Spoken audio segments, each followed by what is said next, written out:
Hello बच्चों, let's read the question. The question says the maximum acceleration of 5 kg block is. तो इस question का की concept होगा फ्रिक्शनल फोर्स।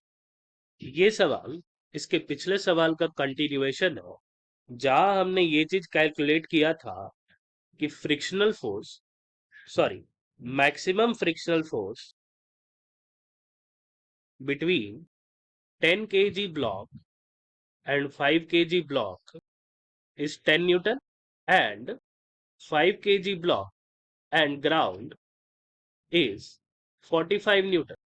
और ये फोर्स जो था वो 2 न्यूटन का ही, क्योंकि अप्लाइड फोर्स 10 केजी ब्लॉक को मूव करने के लिए इनसफिशियंट है, तो इस टाइम पे फ्रिक्शनल फोर्स जो एक्ट कर रहा होगा वो अप्लाइड फोर्स के बराबर होगा, यानी 2 न्यूटन। ये बात भी मैंने पिछले कुछ सवालों में आपको बताया है। अब हम स्केच करते हैं।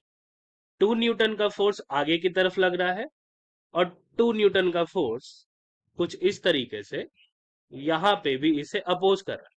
और हम जानते हैं कि क्योंकि ये दोनों बॉडी एक दूसरे से सटी हुई है, तो इक्वल एंड अपोजिट फोर्सेस भी लगेगा। तो 5 केजी ब्लॉक में भी आगे की तरफ 2 न्यूटन का फोर्स लगेगा। और हमें पूछा भी जा रहा है maximum acceleration of 5 KG block. अब हम क्या देख रहे हैं कि 5 केजी ब्लॉक पे 2 न्यूटन का फोर्स ही केवल लग रहा है और 5 केजी और ग्राउंड के बीच का मैक्सिमम फ्रिक्शनल फोर्स 45 न्यूटन का है। तो यहां पे भी हम देख रहे हैं कि ये फोर्स सफिशिएंट नहीं है इस ब्लॉक को मूव करने के लिए।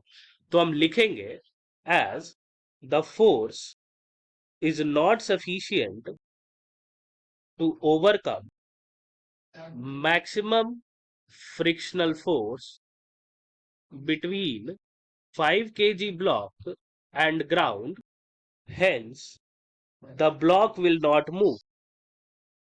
इसीलिए एक्सेलरेशन जो होगा वो 0 होगा। उस हिसाब से हमारा ऑप्शन नंबर सी सही आंसर होना चाहिए। Hope you understood it well and best of luck.